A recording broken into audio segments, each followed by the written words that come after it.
guess is that some infectious agent has caused... There's an epidemic, a disease that's a killer. This probably means they are dealing with some new, deadly, sexually transmitted disease. One of the most frightening medical mysteries of modern The times. man with the most publicized case of AIDS, Rock Hudson, flew home from Paris today on a chartered 747 jet.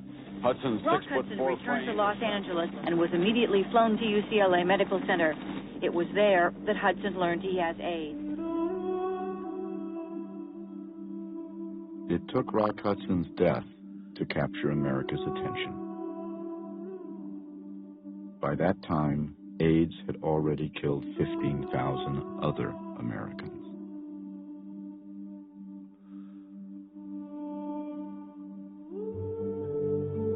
Rock Hudson is the most famous name in a giant quilt, a memorial to tens of thousands of men, women, and children who came along very different roads to the same fate.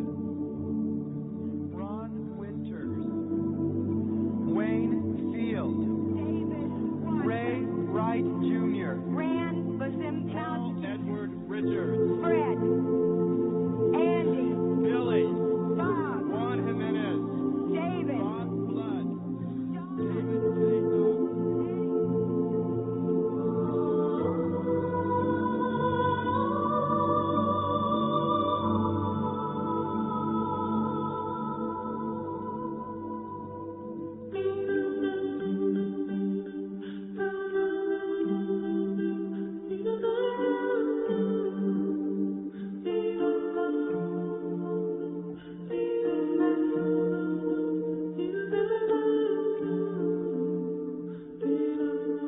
hated the stereotype that the heterosexual world had towards the gay community. And it wasn't true. And he was a perfect living soul to prove that. He is a very competitive, was a very competitive man. And it hit a great note in my heart because I'm a very competitive woman. He was the 6th greatest athlete in the world in the decathlon. He played 6th. 31, 32 when he was doing this? He was incredible. But he was out to prove something.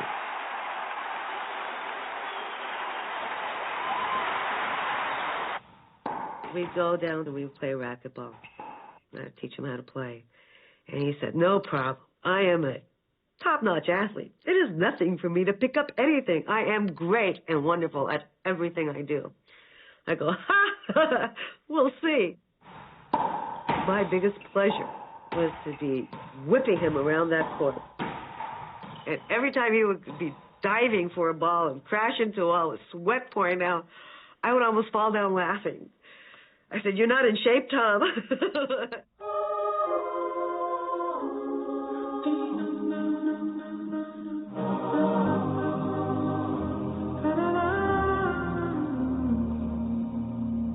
You gotta be a special lady. You got me sitting on top of the world. Every time I hear that song, I think about her. It's what he made me feel like a special person. I've always been involved in the church. It was very important to me to have a stable relationship and a commitment. And in the middle of talking, he said, well, I'll marry you. You know, that's no problem. I said, now, did I ask him or did he ask me? It was always crazy about how it actually happened. 3 months after we were married, you could tell there was something bothering him, and he said he wanted to talk to me. And he told me he was on drugs and that he had been trying to get off, and he was having a heart problem with trying to straighten up. And he said to me at the time, he said, if you want to be out of this relationship, I understand, because I don't want to pull you down through that. Of course, I thought about it. We prayed about it. And in the prayer, I said, well, you know, we took vows, and it was for better or worse. And I said to him, I said, okay, we said better or worse, but this shit is going to get better.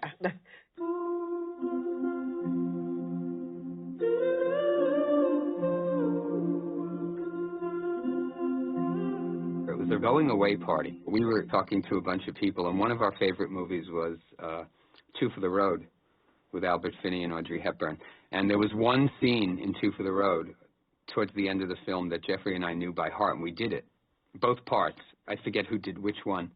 There was this pause right after we finished, and some guy looked at us, and he said, I was genuinely moved. And Jeffrey like burst out laughing. And I remember after that, for years, every time we would see something in the movies that was either funny or charming or something, Jeffrey would say, I was genuinely moved. He was the kind of a person I was when I was a teenager. But he still had that sort of childlike teenage innocence. Jeffrey had favorite movie stars, and his favorites turned out, in many cases, you know, to be my favorites. Why should I feel discouraged? Why should the shadows come? Remember the Wedding was probably his favorite film. I think it was because he identified so much with the character Frankie Adams, who was played by Julie Harris. Frankie felt like she didn't belong. I think Jeffrey identified as a person who didn't know what he wanted to do with his life. You know how they used to say that there are some people who are too gentle to live among wolves? That was Jeffrey. This is Marcia Pally for Our Time. We're at the Chelsea Gay Street Fair. It's a beautiful afternoon. We have just about everything here today. Gay atheists, gay Lutherans, old people, young people. How do you feel about the gay community today? Oh, it makes me very nervous. But then again, most things do.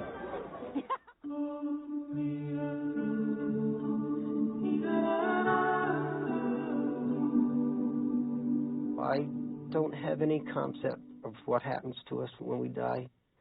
In my son's case, knowing David, I believe he's up there right alongside the big man, making suggestions and changes and saying, well, God, if you do it this way, maybe, just maybe, things will work out a little better.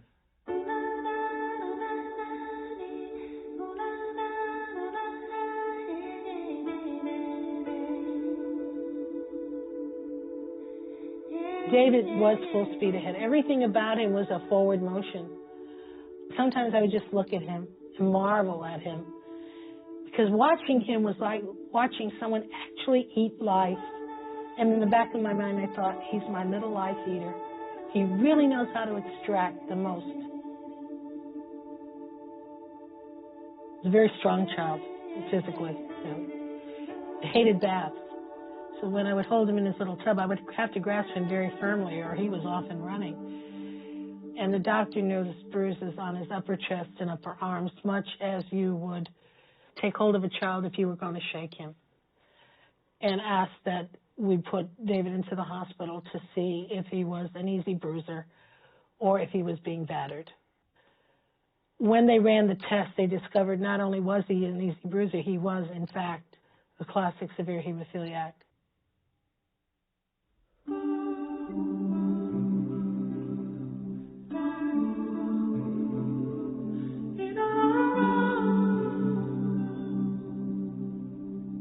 If you were in the Navy, you had to have a wife.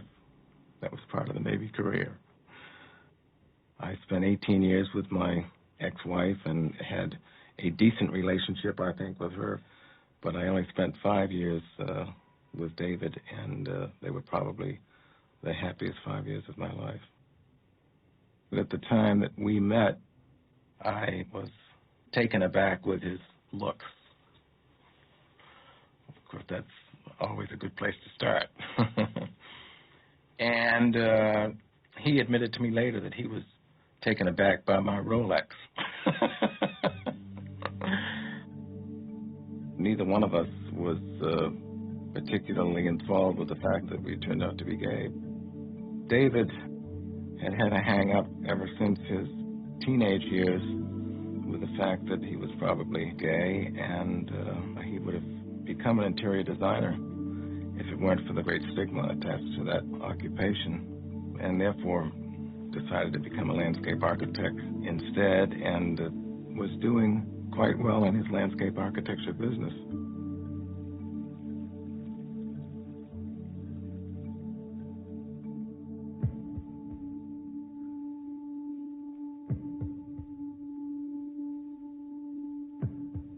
Many of us believe that it may be infectious, that it may be a new mutant hypervirus, a cytomegalovirus that has mutated and that is spreading through these individuals suppressing their immune system and setting them up for these events. But that's just a theory at this period of time. I don't know how I got it. I fit the profile, kind of the typical CAPS patient in my age, and that I'm gay,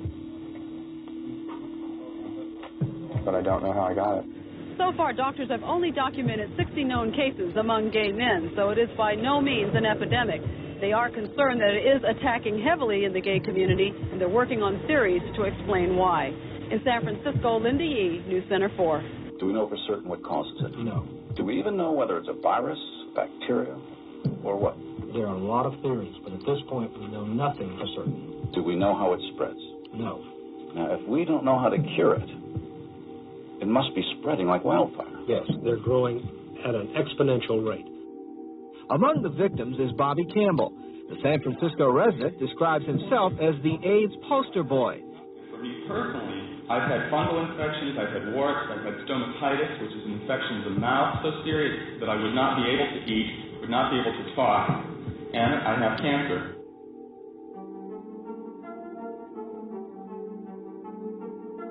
Bobby Campbell was the 16th person in San Francisco to be diagnosed with this mysterious disease. A nurse himself, he understood the importance of getting out the warning about this new health danger. But despite the efforts of those like Bobby Campbell, to most people, AIDS remained a very distant sort of threat.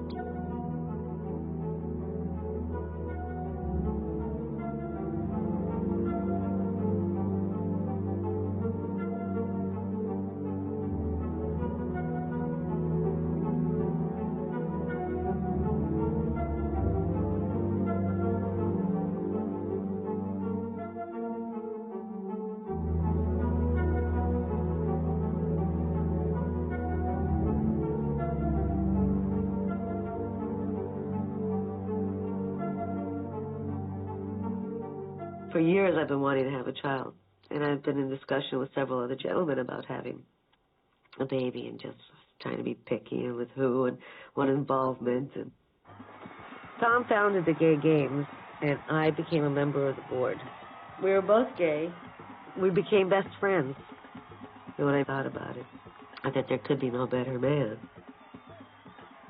So I decided to take the chance and see if Tom liked children, number one, and then start with that, and which is what we did on the bridge coming back home. We were in his little Alfa Romeo. I said, "How do you feel about kids?" And he went, "Oh," and he's driving. Because I love kids. I've always wanted to have a child. I said, "Tom, how would you like to have a child with me? You're wonderful. You're athletic. You're smart. You're a doctor. My mother would have no complaints. Everything a Jewish mama would ever want for her husband." And he says, "You're kidding." I go, "No." And he starts turning, and that's when the car started to bridge. I said, "Wait a minute. Look at the road." He was just so happy. If you would have seen his face, and that warm, sensitive man, he was everything that I would want for my child to grow up with. And that moment, I felt this would be truly a little all-American family. Well, this was a community event. I mean, everybody's been waiting for this child, especially Tom and I. And the baby comes out, 1, 2, 3, and I hear the crying, and it was what a moment. And all I know is here's Tom, he's looking at the baby, and they're all just surrounding this little baby. He says, "It's a boy!" I just remember my doctor looking at her and says, "Dr. Tom, this is a girl. You just looked at the umbilical cord." And I just laughed. I thought it was a little Nathan. And there went little Jessica.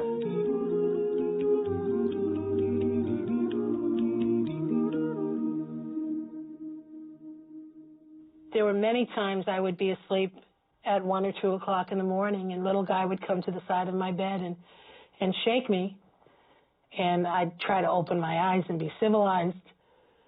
And he'd say, "Mom, I gotta bleed." So we would grope our way to the kitchen, and I would set up for what is called an infusion. And you just hope to hell you get that needle in the vein the first go. And it's always a question, how many times do I have to stick him before I get it in? And please, God, let me not increase his pain. After the actual infusion was over, it was not easy for him to sleep. He would get bleeds in his ankles, and the joint would swell. So painful that he could not even bear the weight of a sheet on that joint. He would approach me with a request, like, can we take the training wheels off my bike? So he has to realize and accept, I may have to pay the price. I may have a bleed. I may end up with an infusion. I may end up with a joint that's hurting. I felt it was important for David to have as much freedom and abilities of his own without us interfering and putting restrictions on him so that he could have a normal life. I think it was very important to David in his mind to be as normal as possible.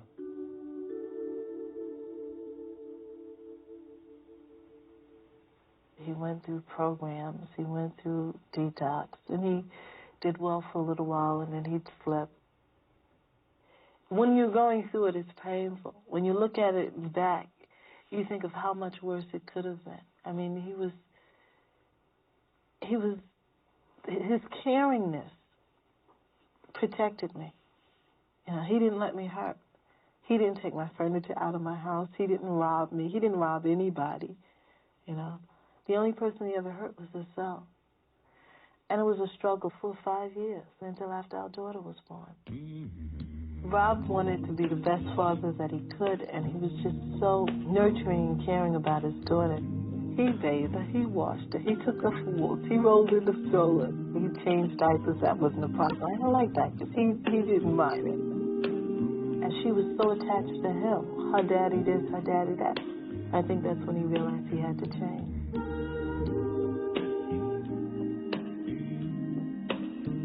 I felt great when he was drug-free. I was so proud of him. And when he was drug-free, I said, all the bad stuff was going past and all the good stuff could then start. You know, so not just the love, but the building.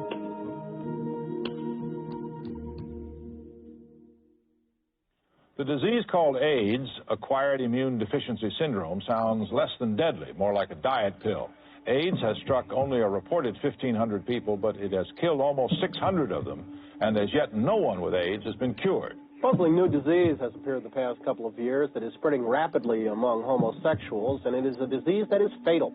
From an epidemic point of view, there have been more deaths from Kaposi sarcoma and pneumocystis pneumonia than have occurred with all the cases of toxic shock syndrome and the Philadelphia outbreak of Legionnaire's disease combined. In this disease, many people feel lies the secret to what causes cancer in general. Why is the NIH dragging its heels, though? You are raising the possibility that people are dismissing it because it strikes mostly the gay community? There is no question in my mind. If this were happening to you and the white, straight, middle-class community, it would have been attended to a long time ago. Congress wants to know what to do about AIDS. Victims of the disease say the government has done nothing and has no plan to. Committee members were told that victims are often gay men or IV drug users, groups already discriminated against. This witness, a victim from San Francisco. This is not a political issue. This is a health issue. This is not a gay issue. This is a human issue. And I came here today in the hope that my epitaph would not read that I died of red tape.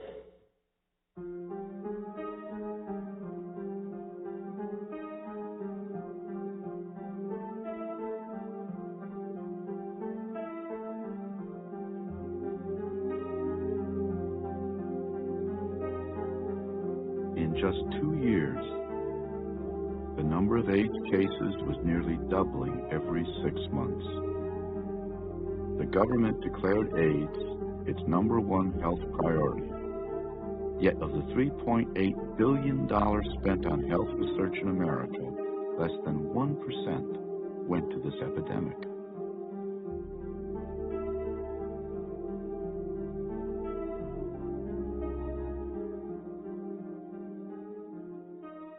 So the better part of the month of October, he was feeling pretty lousy. I tried to get him to eat his dinner, and he couldn't, and he went upstairs and went to bed about 8:30, 9 o'clock, and was feeling very miserable, and I called his doctor at home and told him that I was even more concerned than I had ever been. And so he told me to have him admitted to the emergency room right away. And he walked in and, of course, never came out.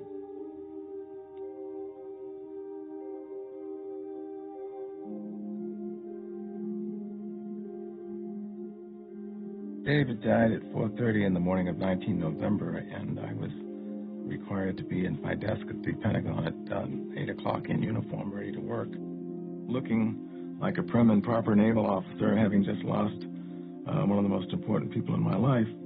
Although the Navy thought that I was carrying on Navy business, most of that day I was on the telephone talking to funeral directors and cemeteries and planned the funeral. This was not going to happen to me. You know, it was like 3 or 4 years all this was going on, and it didn't reach me in a scary sense until it became clear that anybody could get AIDS. I mean, suddenly I was knowing a dozen people who were sick instead of 2. Suddenly there were 30 people who were sick instead of 4. And it hit you like an overwhelming wave of water. I mean, suddenly cold water was thrown in your face. Everybody was dying. Any gay male who got a cold automatically got scared to death. They've got AIDS. So here I'm seeing the same thing. He's got a cold. He said, oh, great. Now you think you've got AIDS. Join the rest of the crowd. You know, I just thought, how crazy. You know, I wouldn't even let it into my head. I remembered reading an article about a baby in San Francisco who had died, and they had traced it back to the blood transfusion it had received. And the alarm started going off in the back of my mind, knowing that my son used immense amounts of blood factor. And you start getting more and more scared as there are more and more stories. The American Red Cross is recalling vials of a blood product used by hemophiliacs. The product was made with blood plasma from a donor who had AIDS, acquired immune deficiency syndrome, and the Red Cross is now trying to avert a new scare. All this because one man gave 1 pint of blood at an undisclosed Red Cross center last year. This spring he was diagnosed as having AIDS, and he died in May. You just get there because what choice do you have? Do I continue to allow him to live by using the blood product? Or do I risk him even more? He may not get AIDS if I deny him that blood product, but what else, what other kinds of injuries could he get because I don't give him that which he needs? And you go the only way you think best. I want him to live as well as he can now. He said, this is inside my body, I know it. I'm so scared. And I should have listened, but I didn't. Because Jeffrey was always complaining about something. He fell and he broke his wrist that week. He had the flu. He was feeling like shit. Until he got so sick that he collapsed outside the doctor's office. I remember I took a 6 o'clock flight from Newark, and I went directly to Children's Hospital, which is where he was. And the first thing I saw was a nurse outside of Jeffrey's room putting up signs which were precautions for bodily fluids and blood. And of course, I mean, that's it, you know? And I remember running into the room. I pushed the door open. And he was sitting in the bed, and he looked at me, and he said, honey, did you hear? And I didn't have to hear. You know, I just knew because of the signs they were putting up outside his door. And I sat on the bed and I told him that we're going to do this together. That this is, you know, it's going to be all right. I wanted so much to convince him that I knew immediately, just from what I knew in the community, that if he didn't fight, he would die. And the doctor told me that, you know, he was going to die. I mean, this was it. And I told him that I was going to move to San Francisco, that I would leave my job, and I would close my apartment, and that I would be there, and I would take care of him. And he said, do you realize the commitment you're making? Because he knew me. And I said yes, and I did. You know, I knew it was not going to be easy, and it was not easy. He was a very active man. He was always on the go. If he didn't have anything to do, he'd walk around the neighborhood. He just was not the type of person that would sit out and watch TV, for instance. And he didn't have any energy. The only thing we kept telling him was he had some sort of virus. He had a viral infection. Nothing was taking the fever away, and nothing was making him better. We didn't know what it meant. We just knew it meant something bad, because at the time, he came in and he said, the nurse said, well, people don't live with 40 T cells. You got to be dead already. And he said, it made a point with him, because he kept saying, well, I'm supposed to be dead already. I'm supposed to be dead already. They test him for everything. Nope, come up negative. Everything negative. He was not satisfied. He just wasn't. I said, Tom, it's as if you're looking to have, what is going on? I remember this one day, he turned and was walking away from me here. And I really did see that he's been losing weight. This is the muscular, strong, healthy, vibrant Tom. For the first time, I said, could it be possible? I mean, could it be possible? My dear child, tonight when I was brushing my teeth, I noted some white patches on my tongue. Sweetheart, I hope it's nothing, but there's a possibility that this is an early sign of AIDS. The horror I feel and the fear of leaving you before you ever really know me is my greatest concern.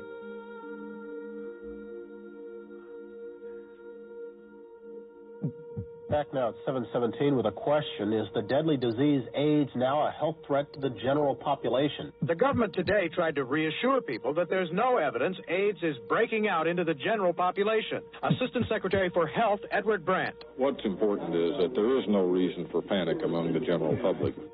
You know, I'll never forget reading Life magazine when they said we should all pay attention to AIDS now, because now this disease is beginning to strike the rest of us. And I thought, am I not the one holding this magazine in my hand? It took 3 or 4 years before the press picked it up, and only when it became clear that it might enter the heterosexual population.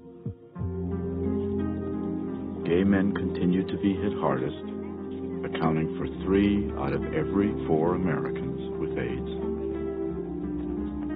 In major cities, gay men and their supporters marched to call attention to the government's failure to respond. Demand state and federal funding. Demand it. We must go through this together. Our greatest asset has been the strength in our unity. This is a fight for all of our lives. Thank you.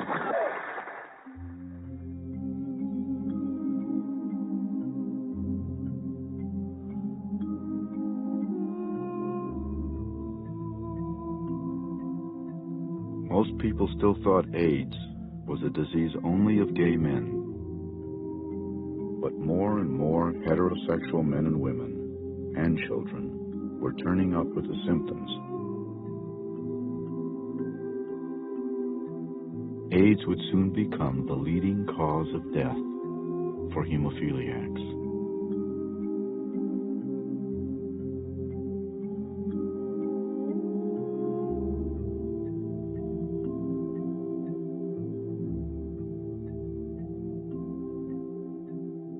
When he was, I think, 7, we had a friend of the family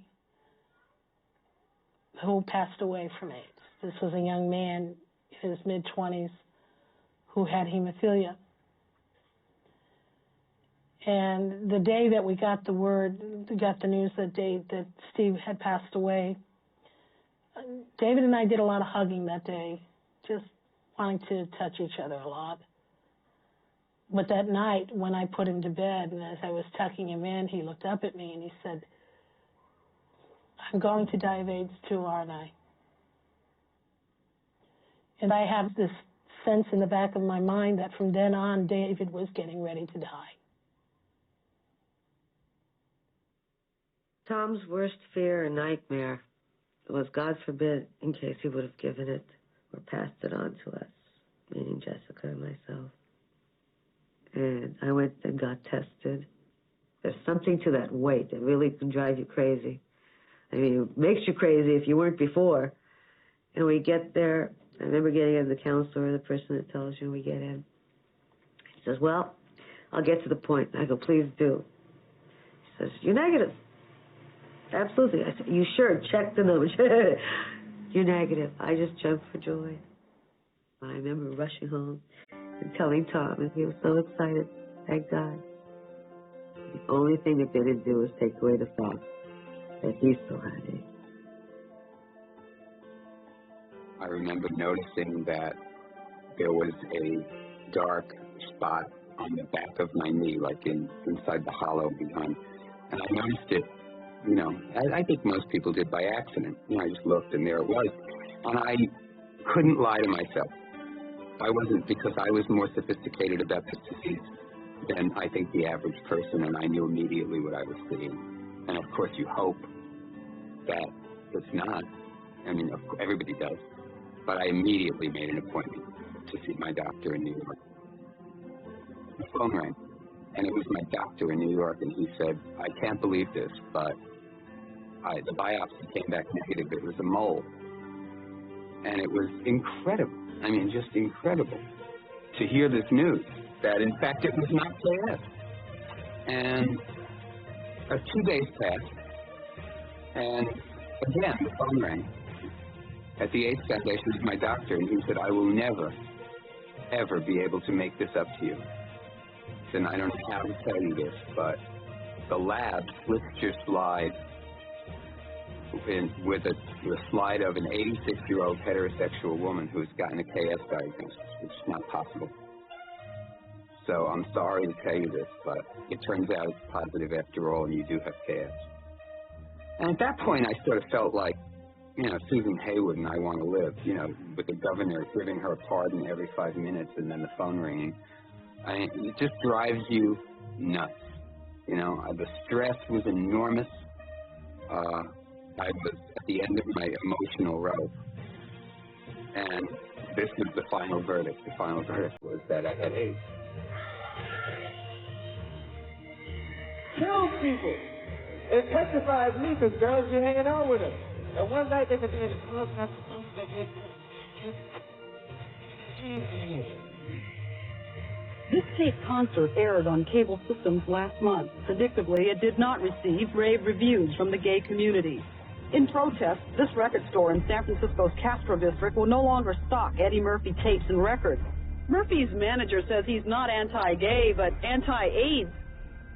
The gay plague, as AIDS has been called, is the center of a political storm. The moral majority claiming AIDS is God's punishment for the gay lifestyle.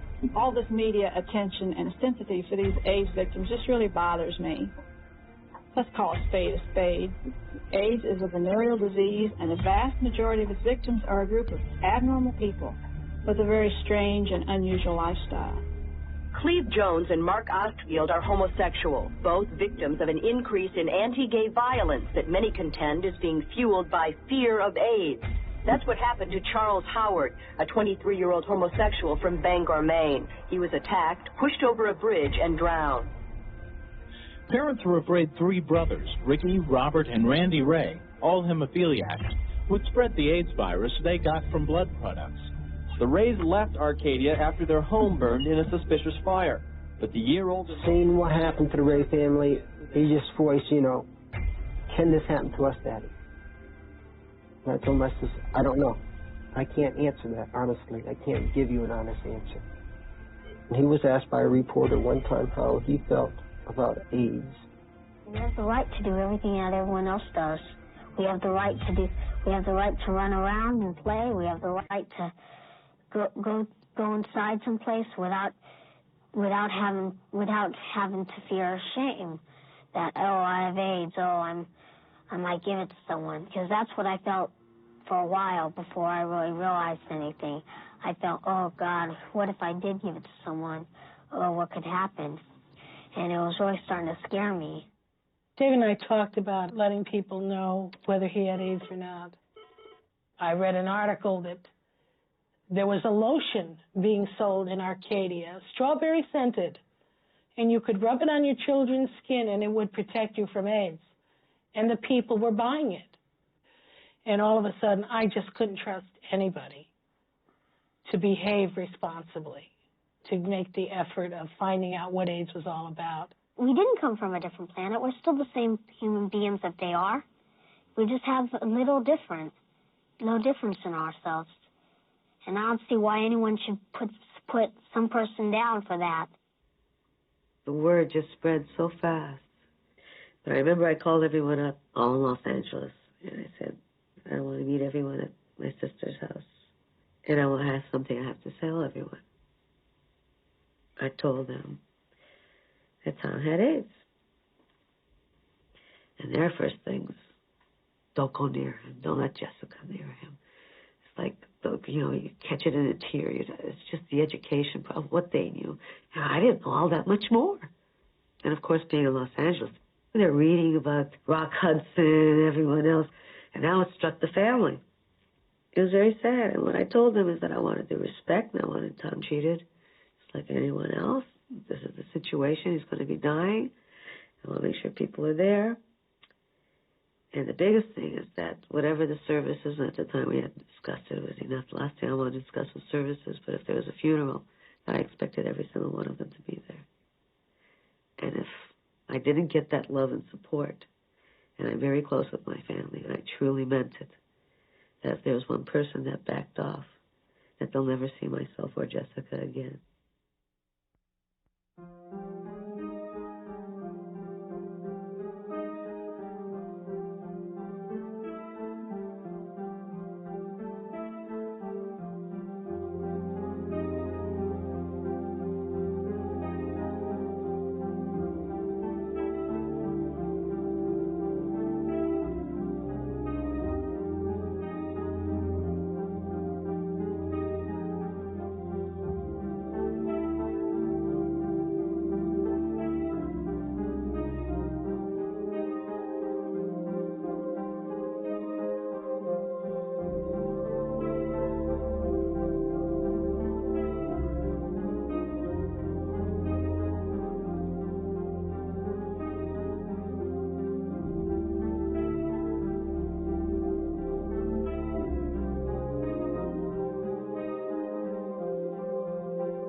Last month, the federal government began a formal AIDS education campaign with the release of these and other public service announcements.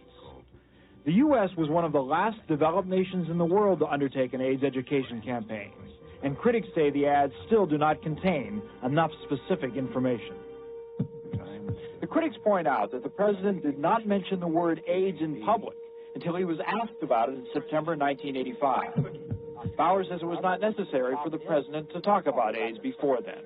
When it became clear that the disease was going to be a much more major challenge than anyone thought, the president then, I think appropriately, decided to speak out and has done that repeatedly and will do so again in the next 14 months. Mr. Reagan said prevention is better than a cure.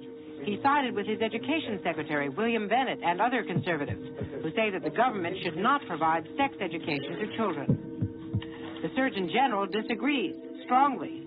We can no longer afford to sidestep, frank, open discussions about sexual practices, heterosexual and homosexual. I don't quarrel with that, but I think that abstinence has been lacking in much of the education. That angers some critics. Until the Reagan administration realizes that the government's responsibility is saving lives and not saving souls, we will continue to see the virus spread through our society.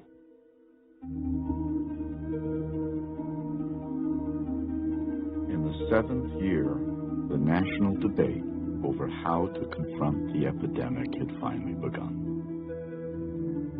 But for those who already had the virus, the years of denial and neglect continued to take their toll.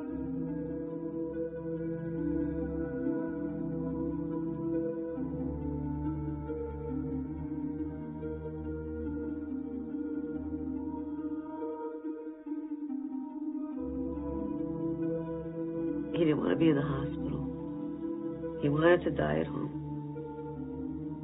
And if that's what his wish is, that's what we accommodated.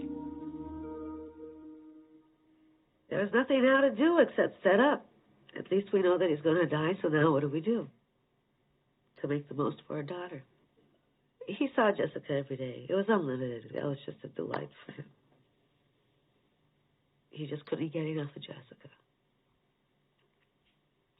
It's heart. So sweet. Robert started getting ill, I guess, 2 years to 18 months before he died. People from Narcotics Anonymous would call him, people he had sponsored, people he had become friends with who were struggling to get off drugs. And during the time when he could no longer go to the meetings, he'd lay in the bed and we'd get phone calls, and he'd be on the phone for hours saying, yeah, man, I know how that is, but if you do this, it'll work. And he'd be encouraging them from his bed, but you could tell as soon as he hung up the phone, he had no energy anymore. And it would make me mad. I'd get so angry with him. How could he take all of this time with these people in this struggle? And I got selfish about his time. We went in different directions in terms of dealing with our illness. And I think that each direction was exactly in tune with our individual personalities. I immediately got angry and began to learn everything I could about the disease. Jeffrey, on the other hand, did what Jeffrey always did. His personality was to retreat into his own world and to try things that offered easy hope. He got into a lot of mystical things. He stopped taking his medicine and started like having the color blue around the house. The color blue is a healing color. Figure that out, right? But he believed, and I thought, all right, maybe his belief system will carry him through. I had eternal hope, but at the same time I was aware on some level that I was losing him completely. He was just in another world. I would come home and he would be lying on the sofa staring at the ceiling in a dark room, and that became the end of his life in a lot of ways. He just checked out. He had wasted. I mean, the last time I took him to the hospital, it was literally I could pick him up in my arms and carry him. And when we went to the hospital, he said to me, I can't make atonement for everything. I said, you do.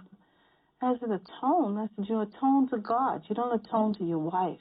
You make atonement to your Creator, the person who created you, not me. That's when I realized how close it was for him. He said, from this point on, it's going to be fast. He said, I don't want to die at home because you and the kid is there. He just totally gave up, and the spirit of the person that was there had changed. The last time I saw Rob, I went and stood by the door of his room. I had told the nurse how badly I was feeling. So she took my temperature, and it was 105. And I said, well, I can't even go see Rob. She said, no, I think you should, stay away since. So I just went to the door and I looked. And he never turned around. He just, just was laying there like in a fetal position. And that's the last time I saw him. I remember standing at the door for a few minutes and just looking at him, wanting to go in real bad, and decided, no, it'd be best I didn't go in. And the next morning, my sister-in-law came, and they had called her that he had passed. So I didn't get to say goodbye. Just got to sit and look at them from afar.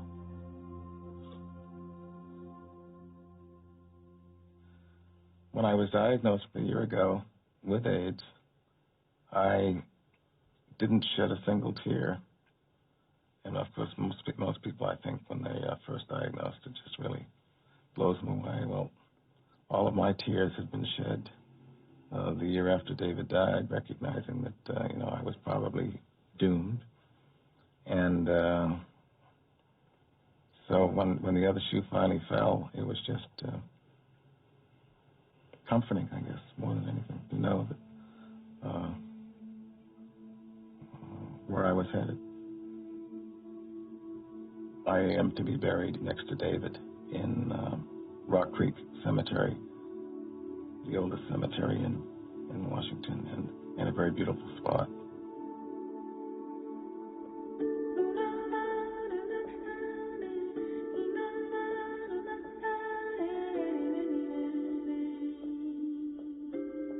We were told that he would either be with us at Christmas or he wouldn't.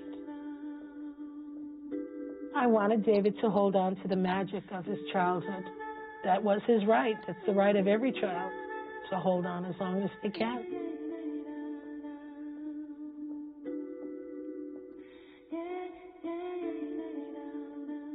How you doing? Fine. Good. You know me, don't you? Yeah. I knew one of the greatest things would be if he could visit Alf. David could relate to Alf. Who do I send the bill to? He had the soul of a con man, and I think David related to him because not only for his con artistry, but because Alf was different. I think David always had a sense of his difference from the rest of the world. Well, David, it was great talking to you. Okay. I think you're great, Alf. Well, I think you're great, too. And I'm glad we had a chance to talk. And I want you to think... Huh? So am I.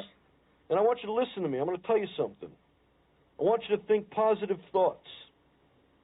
All right? I will. You will. You do that for me. I will. will. You be good and think nothing but good things. Okay. Okay?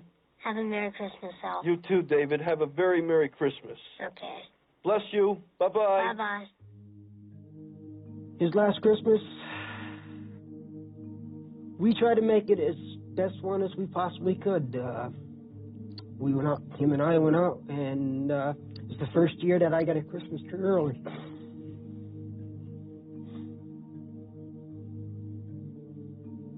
I guess he basically knew that this was going to be his last Christmas.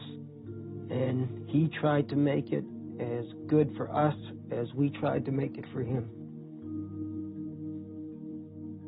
Never forget this. I was on the plane from Melbourne to Honolulu. And it's a long flight. It's 12 hours or something. And I was sleeping. The entire cabin was quiet. It was dark. And I woke up the way you sometimes wake up from a dream, but really startled. It was the middle of the night. And I heard a voice. Now I don't know whether I dreamed it or whether I really heard this voice or what. But I heard, you know, Jeffrey always calls me V, not Vito. And I heard, V. And I woke up in the cabin, and I remember I was like sort of sweating, and the stewardess came and she said, is there something I can do for you? And I said, no, I'm all right. And I went back to sleep. And I got to Honolulu in the morning, and Joe Brewer and I went out to lunch at Hamburger Mary's. And I went home to take a nap. And Joe came into the hotel room about 2 hours later, and he woke me up. And he said, I got a call from San Francisco. And I have to tell you that Jeffrey got very sick and was taken to San Francisco General Hospital. And this morning he died. I went directly to San Francisco General. I needed to see him to prove to myself that he was gone. And he was there, and they took this drawer out, and he was covered with a sheet, but only his face was showing. And, you know, to me, it was, of course, it was still Jeff, but it wasn't. No way was Jeff. I mean, he had that little bump on his nose that told me it was Jeff. And I remember I combed his hair, because he was always doing that. You know, he used to just pull back his hair. And I took a comb out of my pocket, and I combed his hair, and I talked to him for a little while.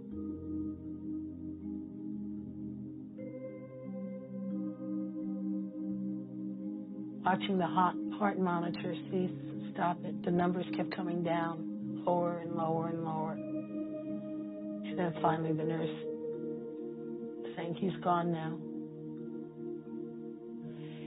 But I watched his chest inflate twice more. Almost as if wanting to get one more lungful of air. And I was there, and I watched his face, and I kept looking for a handle, looking for something to grab to keep him from going. But there was no handle. I just remember one of the last things he said to her. He said he died or went into a coma, actually. He started going in and out. I just remember he had this big crystal ball on a pedestal. He says, I have this wizard's ball, and I found it here. A wizard left it. And I want this to be very special. And it'll always bring you good luck and fortune. And it's always know that Daddy will always be there. And I'll always love you. And she took that. And it was hard for her because she's got her Legos and goes back to the Legos. And instead, here I am crying, taking it all in. Here she is not understanding why he's leaving. And, you know, okay, I heard that you're leaving. Thank you. She was so sweet.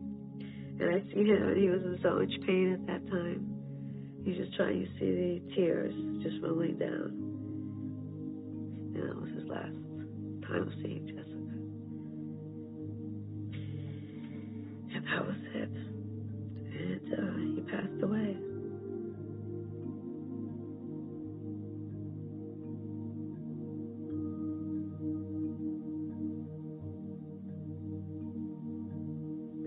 He and I talked about when we first met that we would be soulmates.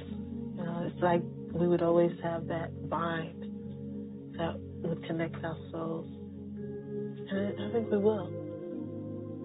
I really do.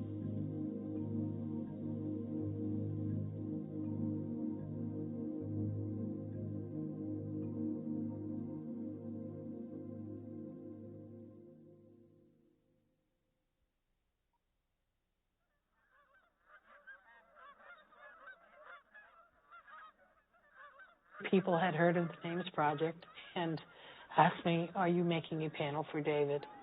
They said, why don't you come down to the Lesbian and Gay Men's Center? Which I gulped. I said, I'll have to ask my husband. And we had not ventured very far out of our little middle America home into that area of the city. But we said, let's go. And we went down there, and we found the room where they were working and met the man that I had spoke to on the phone. And I don't know, it seemed like 5 minutes later, David was very, very busy with helping them out with the mailing, and I was very busy stitching letters onto a person's panel. I was thinking of all the different things I wanted to put on David's panel, satins and bright colors and things that flew, just of all the possibilities, everything that would say to somebody, this was David. And suddenly, for the first time since my son's death, it was okay to laugh, really laugh.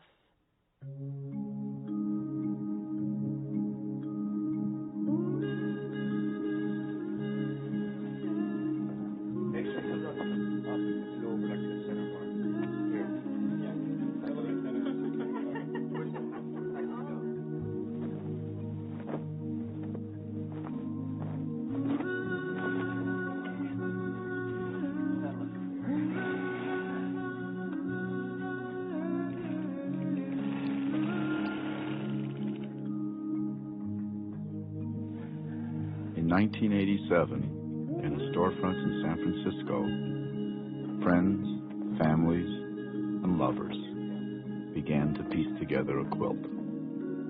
They would soon be joined by tens of thousands of people from across the country, remembering loved ones lost to AIDS.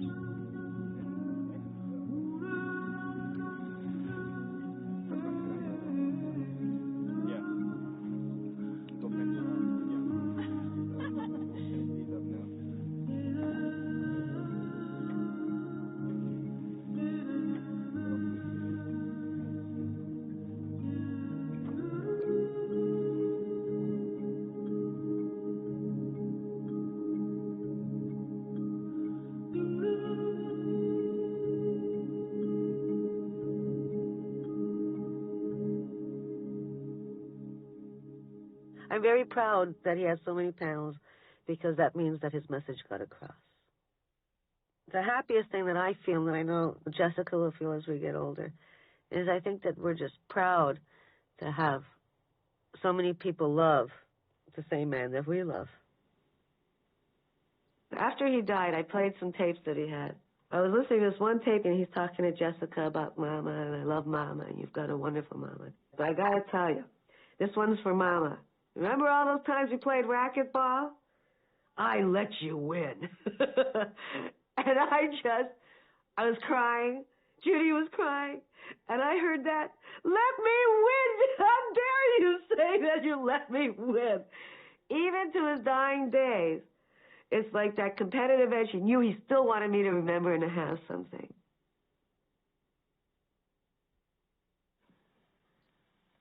Well, I entertained making the quilt for a long time. When I first heard about the quilt, I thought about it. I thought it would help to be a healing force. There was so much hurt and pain and guilt and desperation left when you lost somebody to this disease. How there was something to kind of relieve that. I know. I don't know. Alfred was theatrical, but Robert would. I had spoken to my mother. She had said to me, are you going to get tested? She said, well, if you're positive, I don't want to know it. Yeah, that's nice. And I said, okay, Mom, I won't tell you. 6 months later, my mother came to me and she said, did you ever take that AIDS test? And I said, yeah. Well, what was the answer? What happened? And I said to her, you told me not to tell you. She said, yeah, but I got to know. I want to know. I said, Mommy, I'm positive. And she says, oh, no. And you could sense the loss in her. She said, I don't know how I'm going to deal with this. She said, this is going to kill me. You know, I can't take it. I said, if it's the Lord's will that I don't make it and I get sick and anything happens, that's His will. So you can't protect me from whatever His will is. And she came through a lot stronger behind that. I've been positive for 2.5 years. And I'm well. And every day I'm prayerful and thankful that I am. In my mind, I've decided I'm not going to get sick. I don't have to get sick. I'm not going to let worrying about it make me sick. And that's how I've been coping. Now, whether it works or not, time will tell. But I feel great.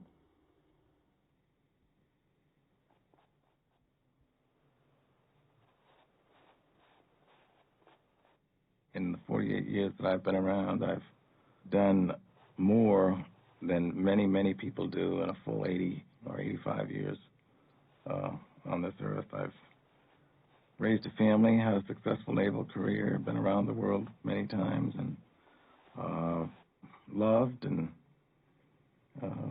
have really no regrets. Not that I wouldn't like to be around another 20 or 25, but I can't think of many things that I've left undone.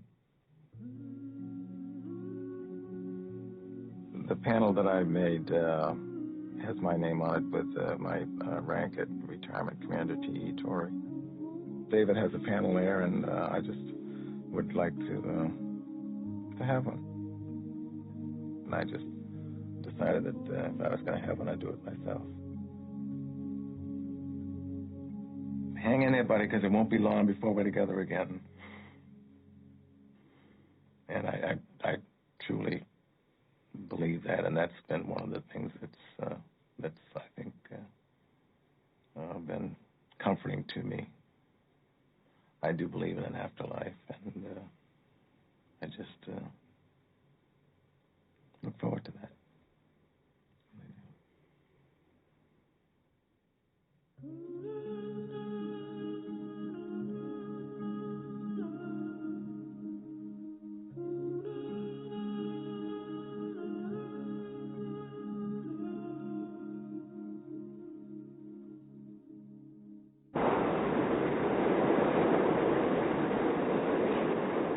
Everything that I am tells me that nothing happens when you die. It is a state of unconsciousness, and that is it. Now, that's very hard for me to accept. I would like to believe that consciousness is eternal, and that in some form or another, that we exist. I don't think so. Intellectually, I don't buy it. I just think when you're dead, and that's it. You know, and that's why it's so important to do something while you're here. Because this is the only shot you get. Act up! Fight back! Fight AIDS! Act up! The government, they've been criminally negligent. The President of the United States didn't say the word AIDS until thousands of people were dead. We're gonna seize control! We're pissed! And so I've chosen to spend most of my time educating people, fighting, getting arrested, sitting in the street, blocking traffic, to call attention to this issue.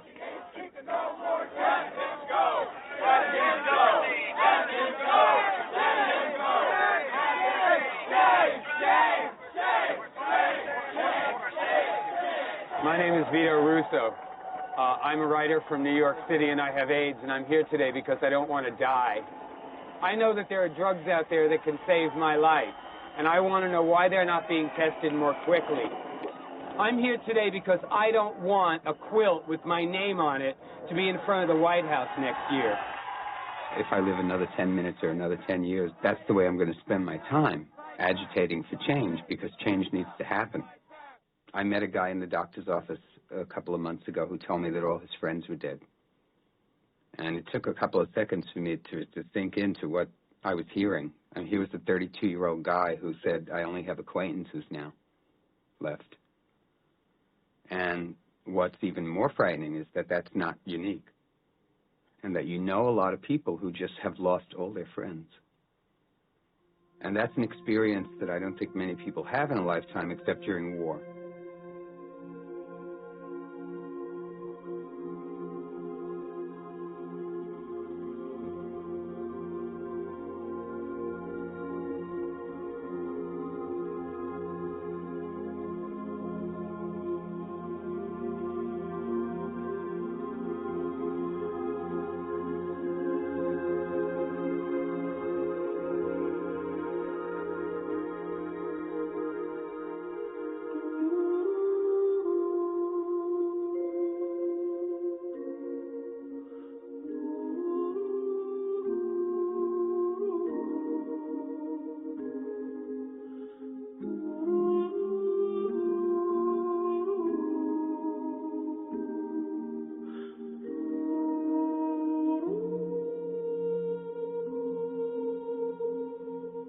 The AIDS epidemic in America is showing no signs tonight of slowing down. Federal health officials said today that 400 new AIDS cases now are being diagnosed in this country every week, and there were 20,000 new cases in 1987 alone. The man who took charge of the Presidential AIDS Commission made it clear that he thought the government had failed to take charge of the AIDS epidemic. I hope that the power of our recommendations, that this document you have, 270 pages with nearly 600 recommendations, is evidence that the system, for whatever reason, has failed and is not working well, and we better get on it. Watkins said the problem was not just the AIDS virus. It is a healthcare system that is woefully overburdened. It is a drug development system that is unresponsive. It is a nation that has a specter of drug abuse hanging all over its head, and we haven't dealt with it well. It's a nation that is, frankly, discriminating against other members of our society. In the summer of 1989, the number of AIDS cases reported in the United States quietly passed the 100,000 mark. More than 59,000 Americans have died.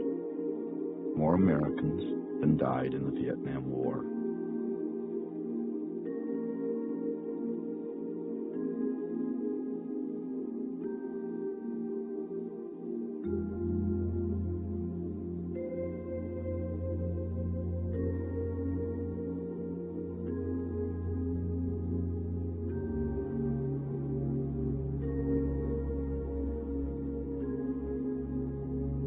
Worldwide, up to 10 million people have been infected with the virus. one new person is infected every minute, and there is one AIDS death every 30 minutes.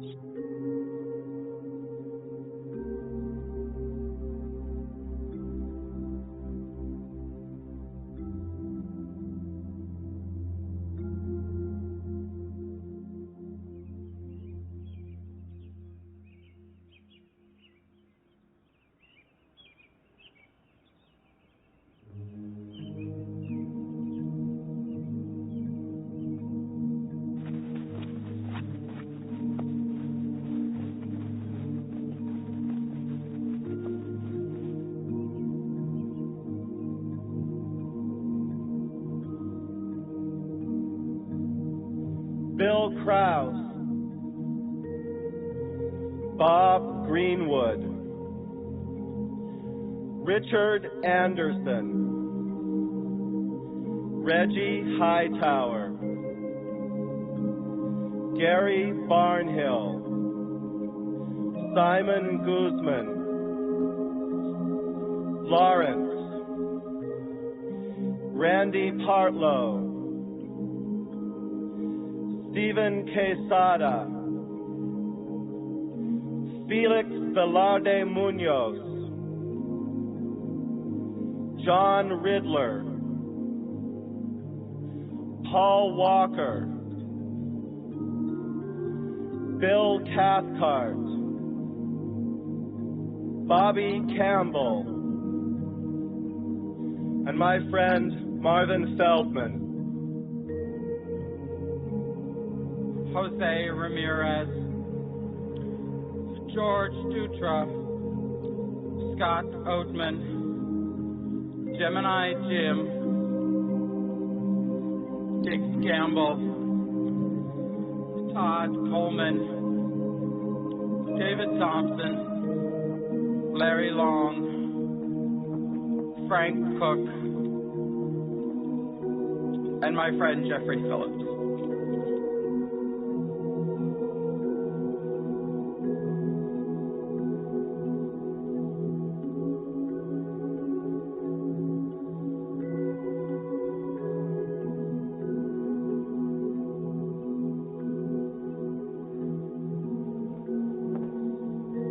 Alfonso McFadder, Rosemary, Marisol, Grenada Gillespie, and the babies that I have loved and cared for, Tony, Langstone, and Connie.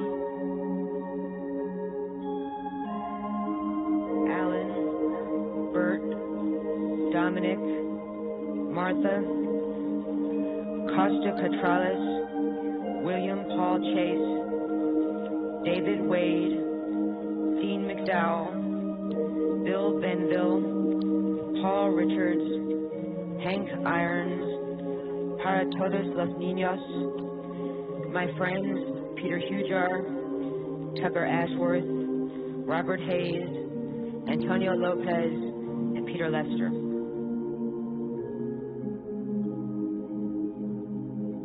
Wilbur Darley, Daniel Gallagher, Robert Johnstone, James L., my much cherished and loved 11-year-old son, David Lee Mandel, Jr., and my friends Susan, Rose, and Tom, and my beloved son, Gregory Connell, and my beloved son, Zachary Jacob Freed, 5.5 years old. And my beloved Jeffrey Sevchik.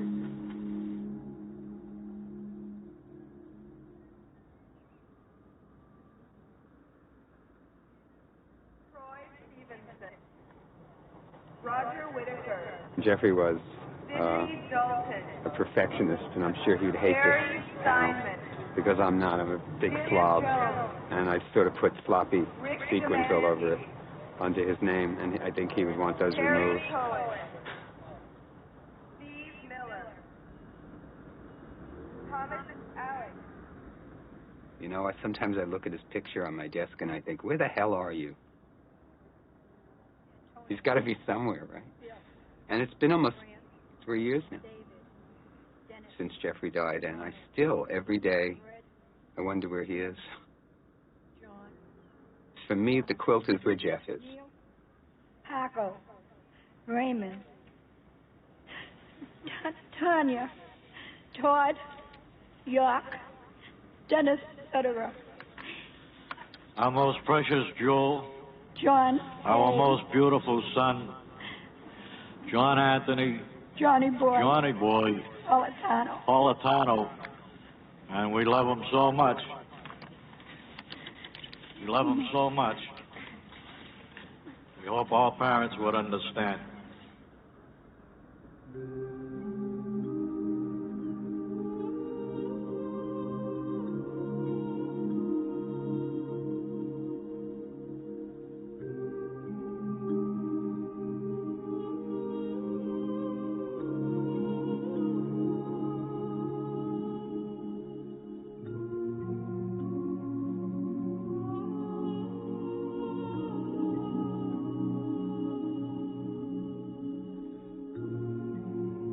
Too many people. Too many people. Too much love gone. Too much tragedy. I took David's story and what his loss meant to me, and I multiplied that by the number of panels, and it was just so horrendous. Every one of those persons that represented by a panel is a person who was loved by somebody. And that loss, a tremendous loss. And I kept thinking of the possibilities for David, what he could have been, what his promise was, and how cut short it was. And again, multiplied that by the number of panels.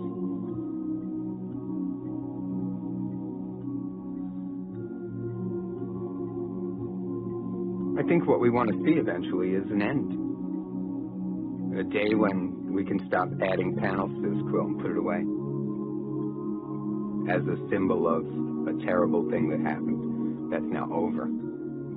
You know, we forget that someday this is going to be over. Someday there's going to be no such thing as AIDS, and people will just look back and remember that there was a terrible tragedy that we survived.